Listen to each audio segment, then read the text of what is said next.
আমরা এখন শিখব simple data entry job. Data entry কাহাকে বলে? দেখিয়া দেখিয়া ডাটা টাইপ করা, তাহাই ডাটা এন্ট্রি। খুব সহজ। হ্যাঁ, বিষয়টা আসলে সহজ, যে দেখে দেখে ডাটা টাইপ করা। যেমন আমরা যখন দোকানে গিয়ে কোনো ডাটা টাইপ করাই, কম্পিউটারের দোকানে গিয়ে যে কোনো ডাটা যখন টাইপ করাই, আমরা জাস্ট কিছু লেখা দিই, সেগুলো দেখে দেখে সে টাইপ করে। এই বিষয়টা হচ্ছে টাইপ, মানে ডাটা এন্ট্রি। কোনো একটা ফর্ম দেখে অথবা কোনো একটা আম, মানে লিখিত কোনো কিছু দেখে দেখে দেখে টাইপ করে দেওয়া।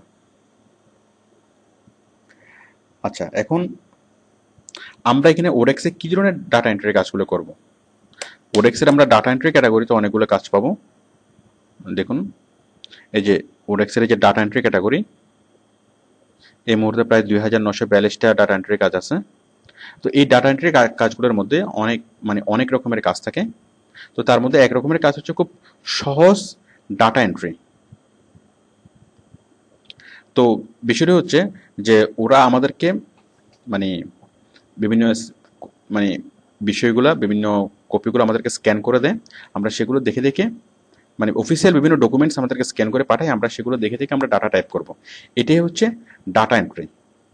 আচ্ছা, আমরা সর্বপ্রথমে বুঝি যে ডাটা এন্ট্রি করার উদ্দেশ্য কি, কেন ডাটা এন্ট্রি করা হয়। উদ্দেশ্য হচ্ছে দুইটা। আচ্ছা, আমরা একটা একটা ডকুমেন্টকে কম্পিউটারে নিতে পারি দুইভাবে।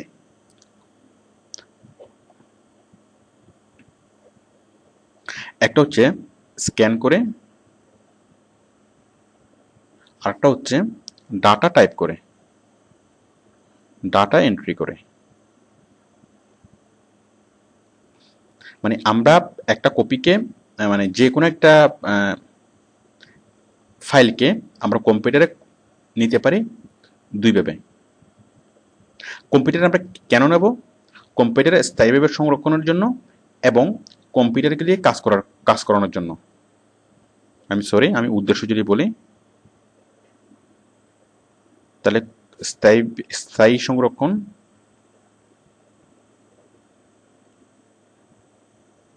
এবং কম্পিউটারকে দিয়ে অ্যানালাইসিস করানো।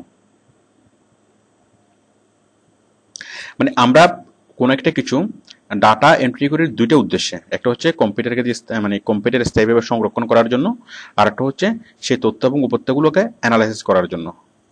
তো এখন দেখুন, আমরা যে স্ক্যান করি, এখন একটা জিনিসকে কম্পিউটারে নেওয়া যায় দুইভাবে। একটা হচ্ছে স্ক্যান করে কম্পিউটারে ইনপুট করা যায়, আর একটা হচ্ছে ডাটা দেখে দেখে ডাটা টাইপ করে এন্ট্রি করা যায়। কোনটা ইজিয়েস্ট? স্ক্যান করে কম্পিউটারে নেওয়াটা সহজ, নাকি ডাটা দেখে দেখে ডাটা টাইপ করে ডাটা এন্ট্রি করে কম্পিউটারে নেওয়াটা সহজ? নিশ্চয়ই এটা স্ক্যান করে।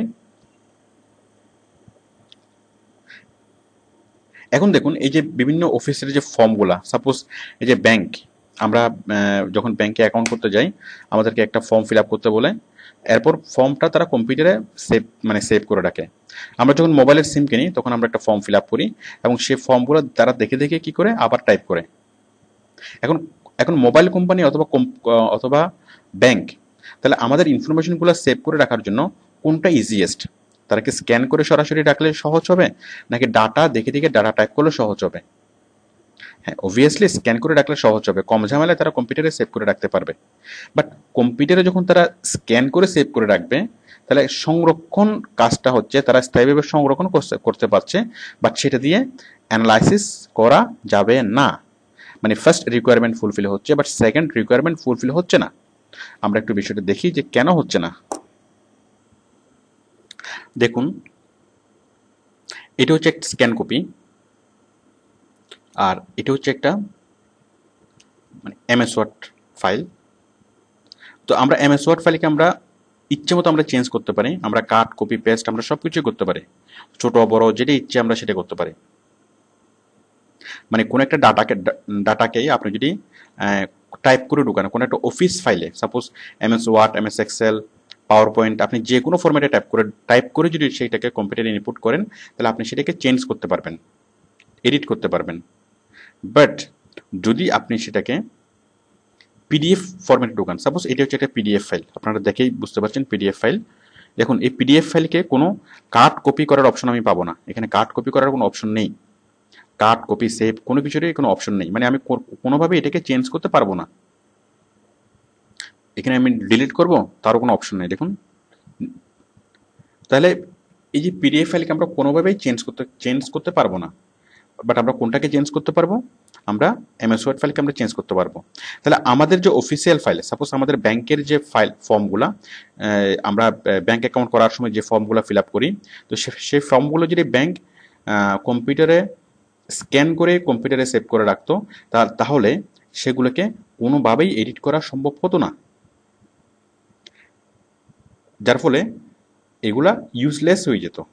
কারণ আমাদের সবগুলো ইনফরমেশন যে চেঞ্জ করতে হবে। কিন্তু আচ্ছা, প্রথমত এগুলা কোনো কোম্পানি ইউজ করতে পারবে না, চেঞ্জ করতে পারবে না, এবং দ্বিতীয়ত কোনো ধরনের কোনো অ্যানালাইটিক্যাল সফটওয়্যার এগুলোকে অ্যানালাইসিস করতে পারবে না, মানে কোনো ফাইন্ডিং, সার্চিং, সর্টিং কোনো কিছুই করা যাবে না, মানে কোনো ডাটাবেস সফটওয়্যার এগুলো নিয়ে কাজ করতে পারবে না, এগুলো জাস্ট আমরা দেখতে পারবো। আবার দেখুন, যদি আমরা এমএস ওয়ার্ডে সেভ মানে কোনো একটা ওয়ার্ড ফরম্যাটে আমরা যদি জিনিসগুলোকে সেভ করে রাখি, তাহলে আমরা এটিকে cut copy paste, findings, searching, sorting, যত রকমের এডিট সম্ভব আমরা সবগুলোকে করতে পারবো। যেমন আমি ফাইন্ড দিচ্ছি, কন্ট্রোল এফ, আমি দিলাম যে ফুয়েল শব্দটা কোথায়, ফাইন্ড নেক্সট, এই যে চলে এসছে ফুয়েল, মানে সে কম্পিউটার ফাইন্ড আউট করতে পারছে। তার মানে আমরা কম্পিউটারে সব ধরনের আমরা এডিট করতে পারবো, এবং পাশাপাশি আমরা অ্যানালাইটিক্যাল কাজগুলো আমরা করতে পারবো। ওকে, তাহলে কোম্পানি কিভাবে করলে কোম্পানির জন্য সুবিধা হবে, মানে স্ক্যান করে কম্পিউটারে ঢুকলে সুবিধা হবে, নাকি টাইপ করে জিনিসগুলোকে আবার দেখে দেখে টাইপ করলে সুবিধা হবে? হ্যাঁ, বুঝতেই পারছেন যে জিনিসগুলোকে দেখে দেখে টাইপ করলেই সুবিধা হবে। ওকে, তাহলে এখন দেখে দেখে টাইপ করা, তাহলে কোম্পানি কিভাবে কাজটা করবে, মানে আমাদেরকে যে কাজগুলো দেবে সেগুলো কিভাবে দিবে, আমাদেরকে স্ক্যান কপিগুলো পাঠিয়ে দিবে। এই যে স্ক্যান কপিগুলো, এই যে আমি যেভাবে একটা ফাইল এখন ডাউনলোড করে নিলাম, এই যে এই কপিগুলো এইভাবে আমাদেরকে কোনো একটা ওয়েবসাইটে দিবে, অথবা আমাদেরকে ইমেইলে আমাদেরকে সেটা সেন্ড করবে, অ্যাটাচমেন্ট আকারে সেন্ড করবে, অথবা কোম্পানি তার ওয়েবসাইটে আমাদেরকে এই স্ক্যান কপিগুলো রাখবে। এই যেমন আমরা এখন একটা ওয়েবসাইটে গিয়ে আমরা এই স্ক্যান কপিগুলো নিচ্ছি, এই যে সাইটে গিয়ে আমরা স্ক্যান কপিটা নিলাম, এই যে অনেক বড় একটা স্ক্যান কপি। এইভাবে বায়ার তার ওয়েবসাইটে স্ক্যান কপিগুলো রাখবে। এই যে ওয়েবসাইটে আমাদের স্ক্যান কপিটা আমি দেখতে পাচ্ছি। এরপরে আমরা যেটা করবো, আমরা জাস্ট এমএস ওয়ার্ড খুলবো, খুলে আমরা এখান থেকে দেখে দেখে টাইপ করব। আমরা তার আগে এটাকে একটু ছোট করে নিই, মিনিমাইজ করে নিলাম, মিনিমাইজ করলাম,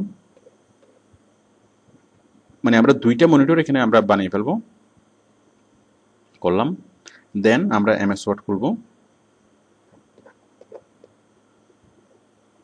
আমরা এমএস ওয়ার্ডকে একটু ছোট করি,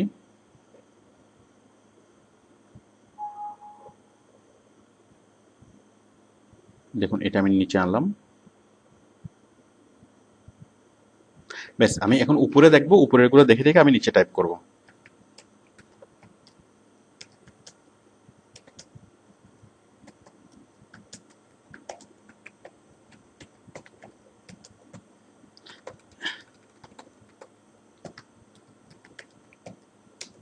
আশা করি বুঝতে পেরেছেন। ঠিক আমি উপরেগুলো দেখবো, এটা আস্তে আস্তে নিচে নামাবো, এরপর আমি এখানে টাইপ করব। এটা হচ্ছে ডাটা এন্ট্রি। মানে সহজ কথায়, বায়ার আমাকে স্ক্যান কপিগুলো দিবে, আমি সেই স্ক্যান কপিগুলো খুলবো, খুলে আমি সেগুলো দেখে দেখে আমি টাইপ করব। এটাই ডাটা এন্ট্রি।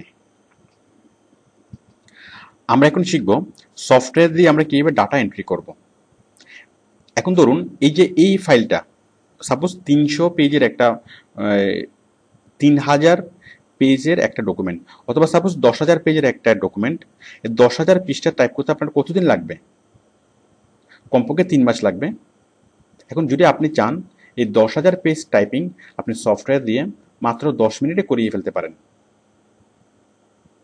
হ্যাঁ, বিষয়টা আসলে খুবই সহজ। আপনি সফটওয়্যার দিয়ে সেগুলোকে কনভার্ট করাবেন, মানে সে পিডিএফ ফরম্যাট থেকে আপনাকে ওয়ার্ড ফরম্যাটে এনে দিবে। মানে জাস্ট আপনি এই পিডিএফ পুরো ফাইলটাকে জাস্ট আপনি সফটওয়্যারে ছেড়ে দিলেই, অথবা সফটওয়্যারকে লোকেট করিয়ে দিলেই সে আপনাকে তাৎক্ষণিকভাবে এই সবগুলো জিনিস আপনাকে এমএস ওয়ার্ডে সে আপনাকে টাইপ করে দিবে।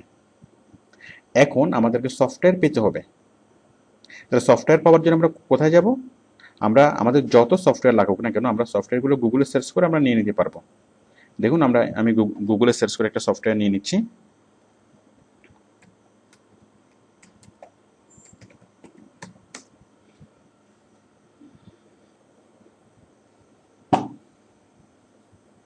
আমি এখানে লিখলাম, আপনারা কিওয়ার্ডসটা লিখে রাখতে পারেন, free download PDF to Word converter software. আপনারা এই কিওয়ার্ডসটা আপনারা লিখে রাখেন, free download PDF to Word converter software. এই কিওয়ার্ডসটা লিখে সার্চ করলেই অনেকগুলো সফটওয়্যার আপনি দেখতে পাবেন, অনেক সফটওয়্যার চলে এসছে। তো আমি যে কোনো একটা জায়গায় ক্লিক করছি, সাপোজ আপনি এখানে ক্লিক করতে পারেন। মানে অনেক সফটওয়্যার আমরা পাবো, তো একটা যদি ভালো কাজ না করে আমরা ওইটাকে ক্লোজ করে আমরা আরেকটা সফটওয়্যার ডাউনলোড করবো। এইভাবে আপনি যতগুলো ইচ্ছা অতগুলো ফ্রি সফটওয়্যার আপনি এখান থেকে ইউজ করতে পারবেন। আপনি বুঝতেই পারছেন যে এখানে জাস্ট ডাউনলোডে ক্লিক করলেই আমাদের সফটওয়্যারটা ডাউনলোড হয়ে যাবে। ডাউনলোড হওয়ার পর আমরা সফটওয়্যারটা ইনস্টল করতে পারবো। আমি সফটওয়্যারটা ডাউনলোড করে দেখাচ্ছি। আমি এখানে ডাউনলোডে ক্লিক করলাম।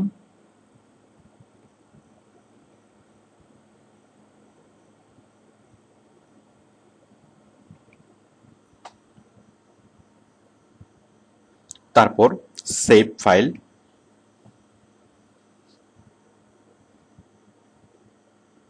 আমার সফটওয়্যারটা ডাউনলোড হচ্ছে।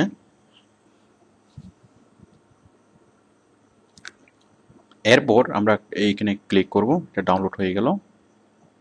দেন রান, দেন ইয়েস। দেখুন আমাদের সফটওয়্যারটা ডাউনলোড হয়ে এখানে জমা আছে। এখন আমরা ইনস্টল করছি, মানে কোনো একটা সফটওয়্যার ডাউনলোড হওয়ার পরে আমরা ডাবল ক্লিক করে সেটাকে ইনস্টল করব। দেন ইয়েস,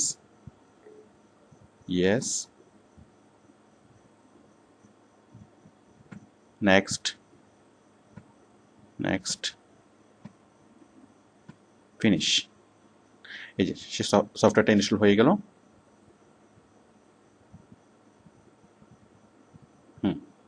দেখুন সেই মানে সফটওয়্যারটা আমরা যেটা চাচ্ছিলাম। এখন দেখুন একটা পিডিএফ ফাইলে আমরা কিভাবে এই সফটওয়্যারের মাধ্যমে কিভাবে আমরা কাজটা করব। আপনি জাস্ট ব্রাউজে ক্লিক করবেন, ব্রাউজে ক্লিক করে একটা পিডিএফ ফাইল আপনি ধরিয়ে দিন।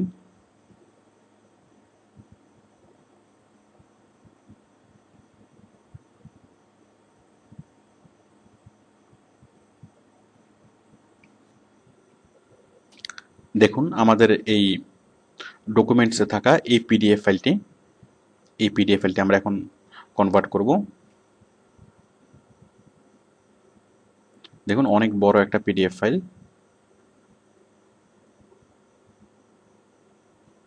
অনেক বড় একটা পিডিএফ ফাইল। এখন আমরা এই পিডিএফ ফাইলটাকে আমরা ওয়ার্ডে কনভার্ট করব। দেখুন আমি যাচ্ছে এখানে browse, select PDF file for conversion. Actually এই যে ফ্রি ওয়্যারগুলো মানে ছোটোখাটো সফটওয়্যারগুলো ইউজ করা একদমই সহজ, কারণ এখানে ইনস্ট্রাকশন দেওয়া থাকবে যে আপনি কীভাবে কাজটা করবেন। Select PDF file for conversion, আমরা এখান থেকে ব্রাউজ করে ফাইলটি সিলেক্ট করে দেব। ব্রাউজ করলাম, দেন আমি যাচ্ছি ডকুমেন্টসে।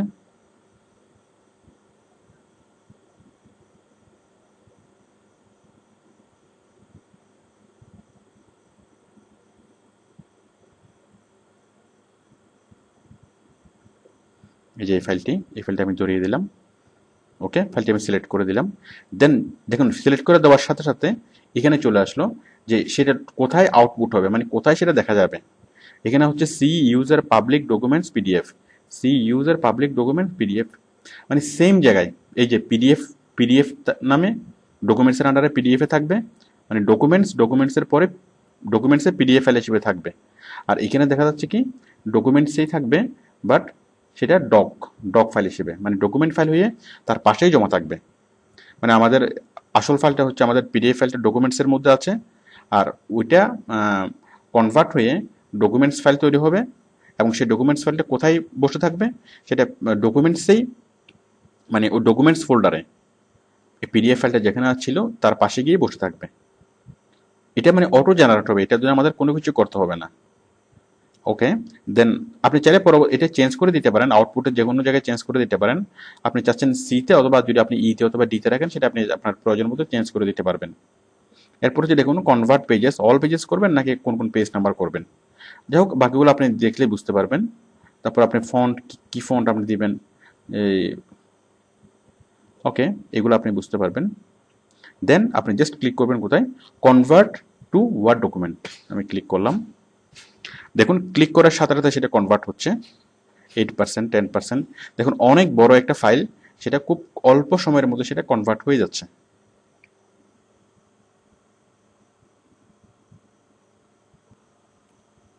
দেখুন আমাদের মেসেজ আসলো যে কনভার্সন কমপ্লিট। ওকে,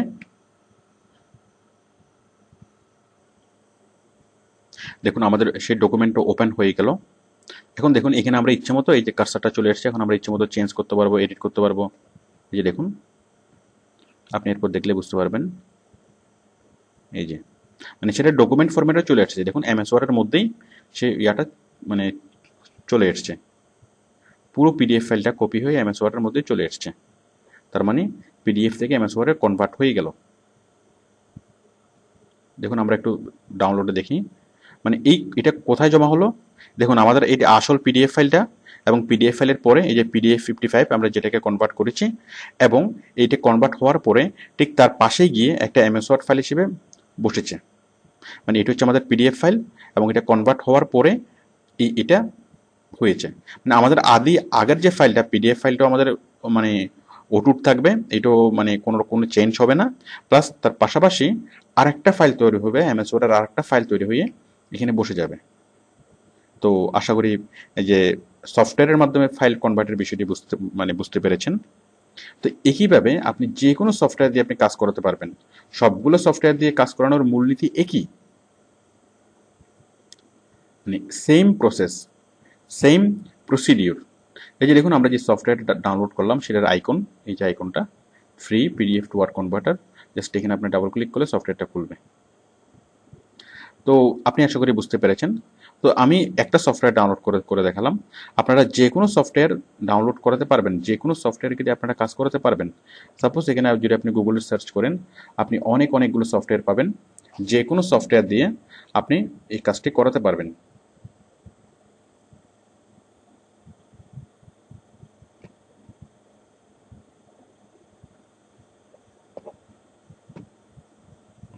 দেখুন অনেক সফটওয়্যার, তো যে কোথাও ক্লিক করে আপনি সফটওয়্যার পেতে পারেন এবং সেটাকে দিয়ে কাজ করাতে পারেন।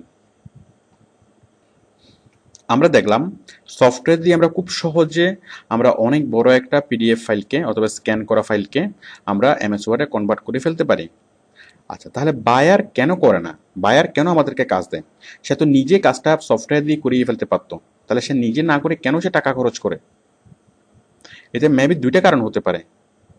হয়তো বায়ারের কাছে টাকার অভাব নেই, অথবা বায়ার বোকা। না, আসলে এসব কিছুই না। আসল বিষয়টা হচ্ছে যে সফটওয়্যার দিয়ে আমরা যখন কোনো কাজ করাই, তখন সফটওয়্যার কাজটা 100% করতে পারে না, কারণ সফটওয়্যার অনেক ভুল করে। সাপোজ স্ক্যান কপিতে এরকম একটা দাগ আছে, আপনার লেখা আছে, লেখার মধ্যে কি এরকম একটা দাগ আছে, একটা কলমের দাগ আছে, তাহলে সে কলমের দাগটাকে সফটওয়্যারে কি মনে করবে? সেটাকে মনে করবে আই অথবা এল, মানে একটা অ্যালফাবেট মনে করবে। আবার স্ক্যান কপিতে কোনো একটা ছাপা অস্পষ্ট আছে। এখন সফটওয়্যার মানুষরা আমরা নিজ গুণে বুঝে নিতে পারি, ছাপা অস্পষ্ট থাকলেও, বানান ভুল থাকলেও আমরা সেগুলো নিজ গুণে বুঝে নিতে পারি। বাট সফটওয়্যার সেগুলো বুঝে না, এবং সে যদি কোথাও যদি ছাপা অস্পষ্ট পায়, সে মনে করবে যে এখানে কোনো অ্যালফাবেট নেই, এখানে কোনো লেখা নেই। তো বুঝতেই পারছেন। তো সফটওয়্যার, মানুষের কাজ কখনোই সফটওয়্যার পুরোপুরিভাবে করতে পারে না। সফটওয়্যারের কাজে ভুল হয়, তখন আমাদের কাজ হচ্ছে সেই ভুলগুলা ডিটেক্ট করা। মানে মেশিন তো আমরা সফটওয়্যার দিয়ে যখন আমরা ডাটা এন্ট্রি করাবো, তখন সেখানে 60% কারেক্ট হয়, 40% ভুল থাকে। এই ভুলগুলা আমরা দেখে দেখে, মানে এই যে 40% যে এরর, আমরা সেই 40% এররগুলা ডিটেক্ট করে আমাদেরকে আবার সেগুলো শুদ্ধ করে লিখতে হয়। তো এই 40% এররকে আমরা কীভাবে ডিটেক্ট করব?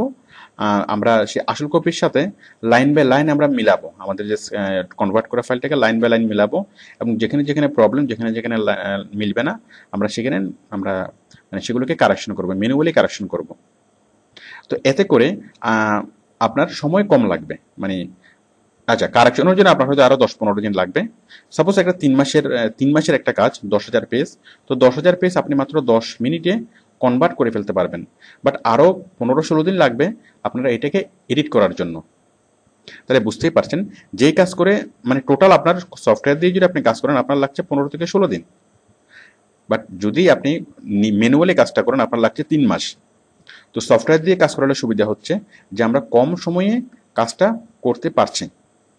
যেখানে সফটওয়্যার দিয়ে করালে, ম্যানুয়ালি করলে 3 মাস, আর সফটওয়্যার দিয়ে করালে 3 থেকে 6 মাস। সরি, সফটওয়্যার দিয়ে করালে আপনার এই যে 15 থেকে 16 দিন। তো আশা করি বুঝতে পেরেছেন যে বায়ার আমাদেরকে কেন কাজ দেয়।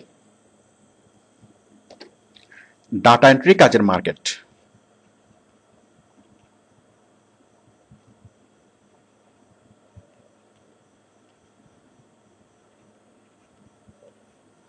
ডাটা এন্ট্রি কাজের মার্কেটটা কত বড়? আসলে ডাটা এন্ট্রি কাজের মার্কেটটা অনেক অনেক বড়। আপনি ধরুন শুধুমাত্র চিটাগংয়ে জিসির মোড়ে কতগুলা ডাটা টাইপ করার মানে দোকান আছে, অথবা মনে করেন শুধু কোড বিল্ডিং এ কতগুলা যে ডাটা টাইপ করার দোকান পাবেন, কমপক্ষে 60-70টা। জিসির মোড়ে কমপক্ষে 30-40টা পাবেন। তো এই শুধুমাত্র চিটাগংয়ে আপনি যদি সারা চিটাগংয়ের পার্সপেক্টিভে যদি আপনি চিন্তা করেন, পুরো চিটাগংয়ে কতগুলো দোকান আপনি ডাটা এন্ট্রি পাবেন।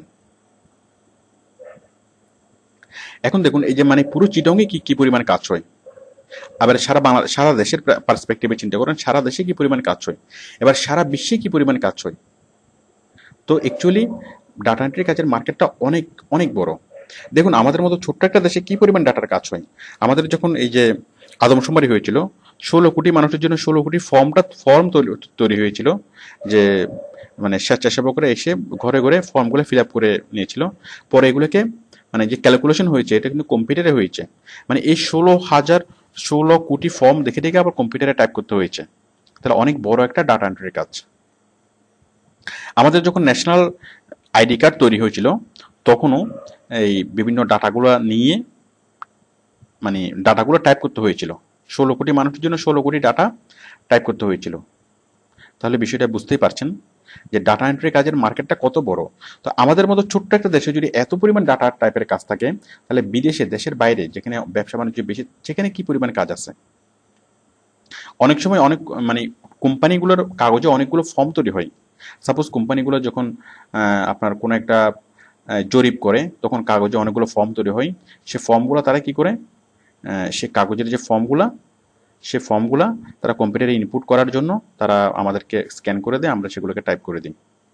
তো এই হাজার হাজার লাখ লাখ ফর্ম এরকম তৈরি হয়, হাজার হাজার লাখ লাখ কাগজের ফর্ম তৈরি হয়। এই সবগুলো কাগজের ডকুমেন্টসকে কম্পিউটারে ইনপুট করতে হয়। তো বুঝতেই পারছেন যে ডাটা এন্ট্রির মার্কেটটা অনেক বড়। তো আপনি যদি একটা চেইন ধরতে পারেন আপনি অনেক অনেক কাজ করতে পারবেন। তবে আবার এটাও ঠিক যে ডাটা এন্ট্রির কাজটা হচ্ছে রোবোটিক জব, মানে আপনার এই কাজটা বেশি দিন করতে ভালো লাগবে না। মানে এটা একটা যে একই কাজগুলো আপনি বারবার করতে করতে এগুলো বোরিং হয়ে যাবেন। এই কাজটা হচ্ছে একেবারে যে পড়াশোনা করেনি তার জন্য, মানে যার আর কিছুই করার নাই, হয়তো সে ক্লাস 5 পর্যন্ত পড়াশোনা করছে, তার আর কিছু করার নাই। তো এই কাজগুলো আপনার খুব বেশি দিন করতে বিরক্ত লাগবে। তাহলে আমরা ডাটা এন্ট্রির কাজ কেন শিখছি? খুব ভালো কথা। আমরা ডাটা এন্ট্রির কাজ শিখছি এই জন্য যে আমাদের এসইওর কাজ করতে গেলে আমাদের ডাটা এন্ট্রির কাজ করতে হবে। আর তাছাড়া আমরা যে কাজই করি না কেন টুকটাক ডাটা সব জায়গাতে টাইপ করতে হবে, মানে এন্ট্রি করতে হবে। আপনি যদি গ্রাফিক্সের কাজ করেন সেখানেও আপনাকে ডাটা টাইপ করার প্রয়োজন হবে। তো সেই জন্য আমরা ডাটা এন্ট্রির বিষয়টা শিখলাম।